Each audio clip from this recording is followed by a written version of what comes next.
গত শুক্রবার 12ই ডিসেম্বর রাজধানীর পল্টন বক্স কালভার্ট এলাকায় আপনারা জানেন ইনকিলাব মঞ্চের মুখপাত্র জনাব ওসমান হাদির উপর ন্যাক্কারজনক একটা হামলা ঘটে। এই হামলার প্রেক্ষিতে পুলিশ দ্রুত ঘটনাস্থল পরিদর্শন করে এবং ইতিমধ্যে আমরা ঘটনাস্থলের সিসিটিভি ফুটেজ সংগ্রহ করেছি এবং সেগুলো বিশ্লেষণ করে ঘটনার সাথে জড়িতদের শনাক্ত করার কাজ আরম্ভ করেছি। ইতিপূর্বে আমরা বিভিন্ন মিডিয়ার মাধ্যমে একজনের ছবি প্রকাশ করেছি এবং তাকে গ্রেফতারের জন্য আমরা বিভিন্ন স্থানে অভিযান পরিচালনা করছি। আর এই ঘটনায় এখনো পর্যন্ত আহত ব্যক্তির পরিবারের পক্ষ থেকে কেউ থানায় অভিযোগ দায়ের করেন নাই। আমরা তদন্ত কার্যক্রমটা চলমান রেখেছি। আচ্ছা, একজন গতকালকে আমরা যেটা খবর পেলাম, গতকাল রাতে সম্ভবত আজকে সকালে একজনকে অ্যারেস্ট করা হয়েছে, যে হচ্ছে এই মোটরসাইকেলের মালিক বলা হচ্ছে। তো তার কাছ থেকে কি তথ্য পেয়েছেন, বা সে আদৌ হত্যাকারী কে, বা কাকে মোটরসাইকেল দেয়া হলো, এই বিষয়ে কি জানতে পেরেছেন?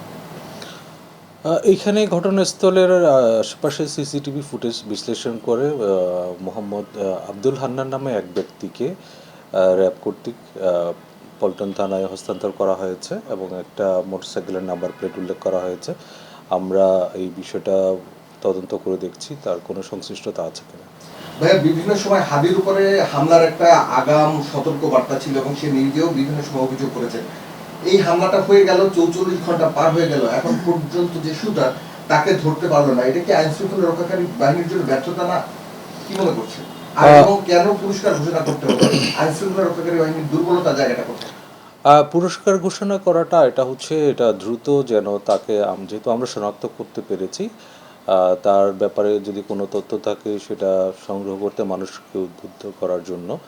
আর একটা বিষয় হচ্ছে আপনারা দেখেছেন গত কিছুদিন আগে থেকে যেসব ঘটনা ঘটেছে এরকম হ্যানিয়াস ক্রাইম যেগুলো হয়েছে, বেশিরভাগ ক্ষেত্রে কিন্তু আমরা দ্রুত অপরাধীদের গ্রেফতার করতে সক্ষম হয়েছি।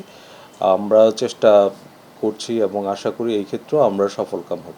এই আসামের পরিচয় জানা গেছে, কোথায় বাড়ি বা?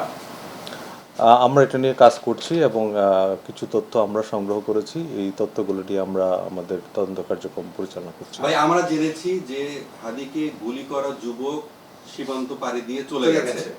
আপনাদের কাছে কি তথ্য আছে? মোটরসাইকেল আরোহী এবং যে শুটার, তারা কি দেশেই আছে নাকি তারা দেশ থেকে চলে গেছে? দেখুন, এই বিষয়টার যে প্রাথমিক তদন্ত কার্যক্রম আমরা ঘটনার দিন থেকে আরম্ভ করেছি এবং বিভিন্ন তথ্যসূত্র থেকে প্রাপ্ত যে তথ্যগুলো সেগুলো আমরা বিশ্লেষণ করছি। আদৌ আসলে তার যে আপনি বলেছেন সীমান্ত পাড়ি দেওয়ার কথা, এই সংক্রান্ত তথ্য এই মুহূর্তে আমাদের কাছে নেই, তবে আমরা চেষ্টা করছি, সম্ভাব্য সব জায়গায় অভিযান পরিচালনা করা হচ্ছে এবং আমাদের গোয়েন্দারাও তৎপর রয়েছে। শনাক্ত যে করেছেন, তো মানে এখানে তো দুইজন ছিল, তো সেই ক্ষেত্রে দুজনকেই শনাক্ত করতে পেরেছেন না শুটারকে শনাক্ত করতে পেরেছেন? যাকেই শনাক্ত করেছেন তার সম্পর্কে যতটুকু জেনেছেন আমাদের একটু বলেন। প্রধান সন্দেহভাজন যিনি, তাকে সিসিটিভি ফুটেজ বিশ্লেষণ করে শনাক্ত করা হচ্ছে এবং এর সাথে আরও কারা কারা জড়িত আছে সেই তাদের বিষয়েও কাজ করছি আমরা। পলিটিক্যাল কোনো আছে কিনা, কি পলিটিক্যাল কিলিং কিনা, বা কোনো মোটিভ জানা গেছে কিনা? মোটিভ জানা গেছে কেন হত্যা করা হলো, এবং সাদিক ওকেই কেন টার্গেট করা হলো, চেষ্টা কেন হলো, এটা একটু কেন ওসমান হাদি টার্গেট ছিল, কি বোঝা যাচ্ছে আপনাদের? এটা আমরা খতিয়ে দেখছি কী কারণে এবং যে সময়টা বেছে নেওয়া হলো সেটা কী কারণে করা হলো। যদি আসামি যারা সাসপেক্টেড তাদেরকে অ্যারেস্ট করতে পারলে তাদেরকে কাছ থেকে প্রাপ্ত যে তথ্য সেগুলো যাচাই বাছাই করে এবং পারিপার্শ্বিক অন্যান্য বিষয়গুলো পর্যালোচনা করলে আমরা ঘটনার প্রকৃত রহস্যটা উদ্ঘাটন করতে সক্ষম হব। ভাই, হাদির উপর গুলির ঘটনায় সম্ভাব্য যে অন্যান্য প্রার্থীরা যারা আছে তারাও এক ধরনের আতঙ্কগ্রস্তর মধ্যে রয়েছে, অনিরাপত্তায় আছে, তারাও আমাদেরকে বলছে এই বিষয়টা। সেক্ষেত্রে রাজধানীর নিরাপত্তাটা কি আরো কি জোরদার করার কোনো পরিকল্পনা বা কি ব্যবস্থা নিচ্ছেন আপনারা এই ঘটনার পর?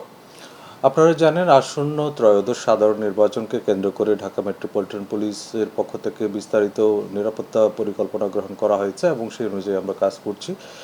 আর যে নির্বাচনী পরিবেশটাকে সমুন্নত রাখা এবং নগরবাসী জানমালের নিরাপত্তা বিধানের জন্য আমরা প্রতিনিয়তই কাজ করছি। এটা একটা দুঃখজনক ঘটনা অবশ্যই।